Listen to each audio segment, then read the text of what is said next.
नमस्कार साथियों, स्वागत है आप सभी का राहुल इंस्पायर्स इंडिया पर। मैं हूं राहुल सिंह। जैसा कि आप सभी को पता है कि वेनेजुएला के ऊपर अमेरिका के द्वारा कभी भी हमला किया जा सकता था। ये प्लानिंग अमेरिका के द्वारा 4 महीने पहले से शुरू कर दी गई थी। तो आज फाइनली वह दिन आ गया है जब अमेरिका ने वेनेजुएला पर हमला कर दिया है। ये हमला कितना भीषण है और कितना घातक है, इसका अंदाज़ा आप केवल इस बात से लगा लीजिए कि राष्ट्रपति का कोई पता नहीं है। अगर मैं ट्रंप की बात करूं तो राष्ट्रपति ट्रंप का कहना है कि वेनेजुएला के राष्ट्रपति को उठा लिया गया है और इनको इनके देश से बाहर भेज दिया गया है। अब आप दिसंबर 2025 की खबर को देखिए, जिसमें कहा गया है कि अमेरिकी के जंगी जहाज वेनेजुएला को चारों तरफ से घेर लिया है और अमेरिका के द्वारा नोटम जारी कर दिया गया है। और यहाँ पर आप वेनेजुएला के ऊपर अमेरिका के द्वारा किए गए हमले के बाद के दृश्य भी देख सकते हैं कि किस तरीके से वेनेजुएला की राजधानी काराकस पर हमला किया गया है और कितनी बड़ी बड़ी इमारतों को यहाँ पर ध्वस्त कर दिया गया है। कुल मिलाकर के पीस प्रेसिडेंट के नाम से जाने जाने वाले डोनाल्ड ट्रंप पिछले साल शांति दे रहे थे और इस साल की शुरुआत में ही अशांति दे रहे हैं।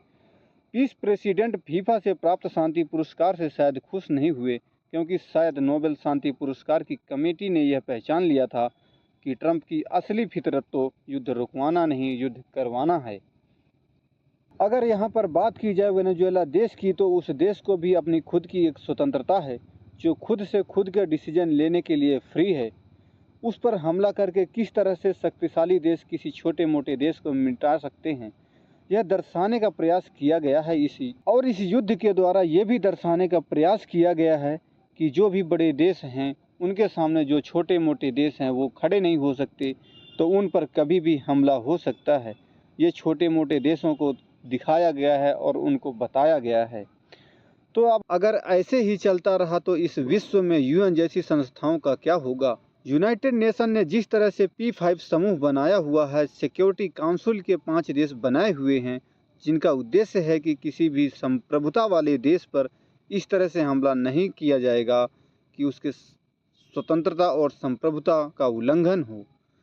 और तो और अभी ये भी हम देखेंगे कि वेनेजुएला के समर्थन में चीन और रूस क्या क्या कार्रवाई करते हैं। वेनेजुएला के ऊपर लगभग रात्रि के 2 बजे के आसपास में हमला हुआ है। अगर हम बात करें वेनेजुएला देश की, तो ये रहा है आपका दक्षिण अमेरिका महाद्वीप। इस दक्षिण अमेरिका महाद्वीप के अंदर वेनेजुएला नामक एक स्वतंत्र देश है, जिसके पास दुनिया के सबसे ज़्यादा भंडार हैं। कौन से भंडार हैं? तेल के भंडार हैं।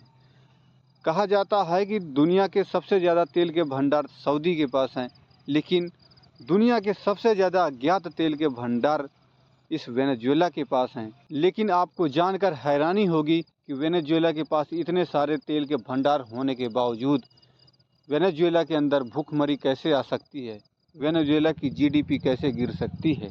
बेरोजगारी और भूखमरी के पीछे का सबसे बड़ा कारण है वहाँ की सरकार, क्योंकि वहाँ की सरकार वहाँ की पूरी प्राइवेट कंपनियों को अपने अंडर में ले लेती है और वहाँ के प्रोडक्शन को बंद करा देती है। प्रोडक्शन बंद हो जाने के बाद वहाँ पर खर्चे बढ़ जाते हैं और इनकम कम हो जाता है। जब इनकम कम हो जाता है तो वहाँ की सरकार खजाने से पैसा निकालना शुरू कर देती है। तो एक समय ऐसे आ जाता है जब खजाना नहीं रह जाता है, तो वहाँ पर भूखमरी और बेरोजगारी के हालात पैदा हो जाते हैं।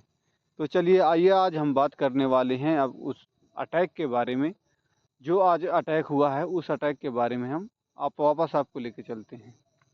इस युद्ध को लेकर ट्रंप का काफ़ी दिन से प्लान चल रहा था, लेकिन उनका मानना था कि जब दुनिया की नज़रें इस युद्ध से बाहर हट जाएंगी तब इस युद्ध को अंजाम दिया जाएगा। कुछ न्यूज़ के मुताबिक कहा जाता है कि निकोलस मादुरो को कैप्चर कर लिया गया है, जो कि यहाँ के राष्ट्रपति हैं, और इनके साथ साथ ही इनकी पत्नी को भी अरेस्ट कर लिया गया है। कुछ सूत्रों के मुताबिक कहा जा रहा है कि मादुरो की गिरफ्तारी के बाद वहाँ के डिफेंस मिनिस्टर ने अमेरिका के साथ सरेंडर करना और अमेरिका के साथ नेगोशिएशन करने के लिए मना कर दिया है। और अमेरिका के द्वारा कहा जा रहा है कि जो वहाँ का राष्ट्रपति भवन है, जिसको बोलिवेरियन भवन कहा जाता है, उस बोलिवेरियन भवन को भी चारों तरफ से टैंक के द्वारा घेर दिया गया है। और इस युद्ध के बीच में रूस की तरफ से प्रतिक्रिया आती है कि इस युद्ध को जल्दी से जल्दी रोका जाए, जल्दी से जल्दी बातचीत करके शांति लाई जाए, नहीं तो यह युद्ध तीसरे वर्ल्ड वार का रूप ले सकता है। और इस युद्ध को लेकर भारत की तरफ से भी प्रतिक्रिया दी गई है कि इस युद्ध को जल्दी से जल्दी निगोशिएशन करके रोका जाए और शांति स्थापित की जाए। इसके साथ साथ ही हमारे बगल का देश चाइना भी शांति को लेकर के, नेगोशिएशन को लेकर के अपनी प्रतिक्रिया भी भेज दी है। न्यूयॉर्क टाइम्स से बातचीत करते हुए डोनाल्ड ट्रंप ने कहा है कि वेनेजुएला में की गई कार्रवाई बेहद सोच समझ कर की गई थी और इस बेहतरीन योजना और शानदार सैनिकों की भूमिका रही। ट्रंप ने इसे वास्तव में एक शानदार ऑपरेशन बताया है और इस ऑपरेशन की निंदा भी की है। इसी बीच अमेरिका की ओर से वेनेजुएला में निशाना बनाए गए थे। जो ठिकाने हैं वो इस प्रकार हैं। सबसे पहला ठिकाना उसकी राजधानी को बनाया गया था। उसके बाद ला कार्लोटा की जगह को भी एक निशाना बनाया गया था। उसके बाद एक सिग्नल से जुड़ा हुआ अहम एक केंद्र है जिसको एल वोल्कान के नाम से जानते हैं, उसको निशाना बनाया गया। उसके बाद देश का सबसे बड़ा बंदरगाह ला ग्वायरा नाम से है, उसको भी निशाना बनाया गया। इसके साथ साथ वहाँ पर 2 पोर्टों को भी निशाना बनाया गया, जो कि एक था मिरांडा पोर्ट और उसके साथ साथ एक था रोटे एयरपोर्ट। इन दोनों को भी इसमें निशाना बनाया गया और दोनों को ध्वस्त कर दिया गया है। ये हमला बिल्कुल वैसे है जैसे अमेरिका ने तेल के लिए इराक पर हमला किया था, सद्दाम हुसैन को पकड़ा था और उसे फांसी दे दी थी। हो सकता है अमेरिका बिल्कुल उसी तर्ज पर मादुरो को पकड़े, क्योंकि तेल के लिए वेनेजुएला पर हमला हुआ है। यह सब जानते हैं, पब्लिक में भी आ चुका है कि मादुरो के साथ कुछ भी अब हो सकता है। ये घटना अमेरिका के अंदर चर्चा में रही तब जब यहाँ पर पिज्ज़ा डिलीवरी के नंबर बढ़ते चले जा रहे थे। असल में अमेरिका का रक्षा मंत्रालय पेंटागन में है।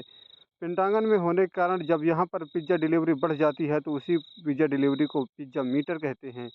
इस पिज्ज़ा मीटर के जब बढ़ जाती है तो यहाँ पर जाना जाता है कि कुछ भी बड़ा होने वाला है देश या दुनिया में। ऐसे में वेनेजुएला के ऊपर से सभी तरह की फ़्लाइटें अब बंद हो चुकी हैं। ट्रंप जो दुनिया में शांति के लिए निकल कर आए थे, उन्होंने एक स्वतंत्र देश पर साल की शुरुआत में ही हमला कर दिया है। यह हमला केवल एक्सपीरियंस के लिए है। दुनिया में को वाकई में इससे सबक लेने की आवश्यकता है। दुनिया के तमाम राष्ट्र अगर अभी भी इस तरह के हमलों के साथ में कोई नहीं है तो ये सबक लेने की ज़रूरत है कि किसी भी देश पर ये हमला हो सकता है। अमेरिका जिसको पसंद करेगा उसके साथ ही चलने देगा, अदरवाइज़ दूसरे देशों को वो अपने हिसाब से ही ट्रीटमेंट देता रहेगा। दुनिया के लिए ये अलार्मिंग सिचुएशन है, जो एक देश से दूसरे देश को केवल ब्लेम करके नहीं, तुम हमारे यहाँ ड्रग भेज रहे हो, हम तुम्हें पनिशमेंट देंगे। ऐसे दुनिया भर की चीज़ें हैं जो अमेरिका दूसरे देशों में भेजता है। दुनिया को नशे की लत लगाता है और गंदी आदतें भी लगाता है। साथ देखा जाए तो अश्लील फ़ोटो भी भेजता है। इसके बावजूद कोई अमेरिका के खिलाफ़ नहीं खड़ा होता, लेकिन दुनिया में किसी भी देश पर उसे दंडनायक की तरह जो निर्णय लेने की शक्ति मिली है, यह उसके शक्तिशाली होने का प्रमाण है। तो यह दुनिया में गुंडागर्दी का प्रमाण भी है, क्योंकि ये ऐसे ही करता रहेगा, जो देश को चाहेगा उसी देश पर अटैक करता रहेगा। अक्सर इस तरह के गुंडे दुनिया में यहाँ पर राज करते हैं। अब दुनिया को आवश्यकता है कि इस हमले का एकजुट होकर खंडन किया जाए। आवश्यकता इस बात की है कि यूएन में इसमें कोई प्रासंगिकता सिद्ध नहीं कर सकता है, क्योंकि यूएन भी अमेरिका की तरफ ही रहता है। यहाँ पर निजी स्वार्थ के स्थान पर दुनिया के देशों को, क्योंकि ये आज वेनेजुएला पर हमला हुआ है, कल को किसी और देश पर इस तरह के हमले हो सकते हैं। अब दुनिया को अगर ये हमले से बचना है तो सबको न्यूक्लियर बम की ज़रूरत पड़ने लगेगी, क्योंकि अमेरिका केवल उन्हीं देशों पर हमला नहीं कर पाता जिन पर न्यूक्लियर बम होते हैं। तो दुनिया अचानक अब न्यूक्लियर बम की होड़ में बढ़ जाएगी, क्योंकि सभी को अब न्यूक्लियर बम चाहिए होगा। साउथ कोरिया के ऊपर अमेरिका ने एक भी बयान पिछले साल नहीं दिया। कारण था कि जॉन के पास न्यूक्लियर बम भी है। ट्रंप ने दुनिया भर पर तमाम प्रकार के बयान दिए, सभी के ऊपर टिप्पणी की, सब तरह के टैरिफ वार झेले। नॉर्थ कोरिया उसके स्टेटमेंट से ही गायब था, क्योंकि उन्हें पता था कि अगर मेरे सनक के साथ उनकी सनक चल गई तो हमारे साथ दिक्कत खड़ी कर सकता है। चुप मार के उसे इग्नोर कर दिया और जैसे ही वर्ल्ड में एग्जिट नहीं करता, वैसे ही आज ईरान को टारगेट किया जा रहा है। जब तक हम उसके पास न्यूक्लियर बम नहीं था। ये थर्ड तथ्य भी है कि अगर इस तरह से होने लगा तो दुनिया के देशों में न्यूक्लियर बम की होड़ फिर से मच जाएगी। जो देश खरीद नहीं पाएंगे वो काला बाजारी करने लगेंगे। पाकिस्तान जैसे देश, भारत जैसे देश बड़े बड़े नेशन बन जाएंगे। ये देश दुनिया के एक ऐसे समझौते करने लगेंगे जैसे फ़िलहाल सऊदी के साथ पाकिस्तान ने किया हुआ है। कहा जा रहा है कि इस कार्यवाही की सुनवाई 11 बजे होगी। अगर इस कार्यवाही की सुनवाई से कोई भी अपडेट आता है तो हम आप तक ज़रूर पहुंचाएंगे। नेक्स्ट अपडेट के लिए आप हमसे जुड़ें और चैनल को सब्सक्राइब करें। बहुत बहुत धन्यवाद। Thank you.